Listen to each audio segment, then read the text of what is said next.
नमस्कार. सध्या जे रजिस्ट्रेशन सुरू आहे आपले सी-ई-टी सेलचे, तर त्यामध्ये कोणत्या अडचणी येत आहेत आणि सोबत बी-एम-एस, बी-एच-एम-एसवाल्यांनी सुद्धा हे रजिस्ट्रेशन करायचं का? तर असे जास्तीत जास्त प्रश्न आहे. म्हणजे कमेंट बॉक्समध्ये सुद्धा आणि WhatsAppला सुद्धा, कॉलवर सुद्धा. काय करायचं थोडं लक्षात घ्या. म्हणजे प्रक्रियेमध्ये कुठं अडचणी येऊन राहिल्या, तर एकदम असं घरच्यासारखं सांगतोय. म्हणजे माझा असा विषय नाही की एकदम एकदम प्रोफेशनल ऑफिस वगैरे असं तसं. म्हणजे थोडक्यात हे असं बिझनेस पॉइंटच्या व्ह्यूनं मी तुम्हाला सांगत नाहीये. एक सहज पब्लिक व्हिडिओ बनवून घरच्या माणसासारखं गाईड करतोय. थोडं लक्ष द्या. पहा सुरुवातीला तर ज्यावेळेस तुम्ही रजिस्ट्रेशन करता, तर रजिस्ट्रेशन करताना काय होतं, की ज्यावेळेस आपण डॉक्युमेंट्स अपलोड करतो आणि तिथं आपली व्हॅलिडिटी जी आहे, तर तिथं फेच डॉक्युमेंट नावाचं ऑप्शन येतं आणि ते जर का आपण क्लिक केलं, तर त्यावर क्वेश्चन मार्क येऊन राहिला. तर आता हे रजिस्ट्रेशन करताना झालेली चूक नाही किंवा मग तुमच्या डॉक्युमेंटच्या व्हॅलिडिटीमध्ये पण काही प्रॉब्लेम नाही आणि खरं म्हणजे यामध्ये घाबरून जाण्याचं पण काही काम नाही. म्हणजे एखाद्या वेळेस तुमचं मिसमॅच येऊन राहिलं व्हॅलिडिटीचं डॉक्युमेंट्स किंवा मग तिथं क्वेश्चन मार्क येऊन राहिला. तर अशा कंडिशनमध्ये म्हणजे विनाकारण घाबरून जाऊ नका. म्हणजे तुम्हाला असे काही पॅनिक करणारे लोकं पण सापडतील, की घाबरून देतील. पण नका घाबरू. कारण काय, तर हा काही फार मोठा विषय नाही. तिथंच तुम्हाला एक तिकीट क्रिएट करण्याचा ऑप्शन आहे. तर तिथं तुम्हाला सी-ई-टी सेलला डायरेक्ट तिकीट क्रिएट करता येतं, की माझ्या रजिस्ट्रेशनच्या दरम्यान माझी व्हॅलिडिटी ही करेक्ट होती. पण तिथं माझा क्वेश्चन मार्क आला किंवा मग डॉक्युमेंट्स मिसमॅच दिसून राहिलं. तर असं डायरेक्ट एक तो स्क्रीनशॉट काढा आणि तिथं चूज फाईल नावाचा ऑप्शन आहे. तर तिथंच ते अपलोड करून द्या. साधारण एक 24 तासामध्ये तुम्हाला ते तिकीट ओपन दिसेल, नंतर त्याचा रिप्लाय येईल आणि रिप्लाय जरी नाही आला, तरी आपण ते तिकीट तिथं क्रिएट केलेलं आहे. तर याचं प्रूफ आपल्याकडे राहतं आणि त्यामुळं मग सर रजिस्ट्रेशन कॅन्सल होईल का? आम्हाला ॲडमिशन घेता येणार नाही का? तर हे विषय थोडे डोक्यातून बाहेर काढा. कारण ह्या दरवर्षीच्या प्रक्रिया आहे. एकदम जास्त पॅनिक होऊ नका.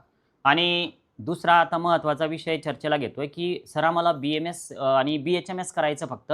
एम-बी-बी-एस, बी-डी-एसच्या चॉईस फिलिंग नाही करायच्या. मग अशा वेळेस आम्ही हे करायला पाहिजे का? तर आता पहा लक्षात घ्या. जरी समजा नोटीस एम-बी-बी-एस, बी-डी-एसची असली, तरी काय करा, की यामध्ये जे प्रॉब्लेम्स यायला लागले, तर ते लक्षात येऊन राहिले. कोणाच्या? जे रजिस्ट्रेशन करतायत त्यांच्या. तर काय करा, तुम्हाला जरी बी-एम-एस, बी-एच-एम-एस करायचं असेल, तर आज मी रविवारी व्हिडिओ बनवतोय आणि थोडा लवकर बनवतोय. यासाठी, की तुम्ही काय करा, जरी तुम्हाला बी-एम-एस, बी-एच-एम-एस करायचं, तरी हेच रजिस्ट्रेशन पुढं कामात येत असतं. पण माझं पूर्ण वाक्य ऐकून घ्या. तुम्हाला काय करावं लागतं? केव्हा हे रजिस्ट्रेशन कामात येईल? रजिस्ट्रेशन करा आणि रजिस्ट्रेशन करताना सगळे माहिती भरा आणि फक्त पेमेंटच्या टॅबपर्यंत येऊन ते सोडून द्या. म्हणजे पेमेंट नका करू. जे 1000 वाला पेमेंट आहे ना, तर ती फीज नका भरू. असं केल्यामुळं काय होईल, तुमच्या रजिस्ट्रेशनमध्ये काही प्रॉब्लेम्स आहेत का? तर हे तुमच्या लक्षात येईल आणि ते आत्ताच तिकीट तुम्ही तिथं क्रिएट करू शकता.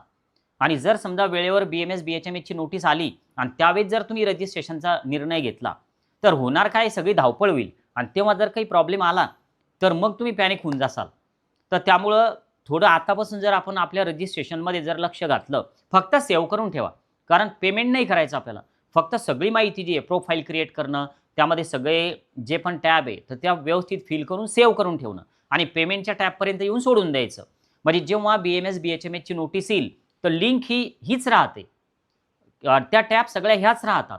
फक्त आपल्याला काय करावं लागतं, की तिथं पेमेंटचं ऑप्शन येतं. तिथं पेमेंट करायचं आणि आपला कोर्स सिलेक्ट करायचा, की आम्हाला कोणकोणत्या कोर्सच्या चॉईस फिलिंग करायच्या आणि नंतर डॉक्युमेंट्स अपलोड करायचे. तर हे सगळं सोपं आहे.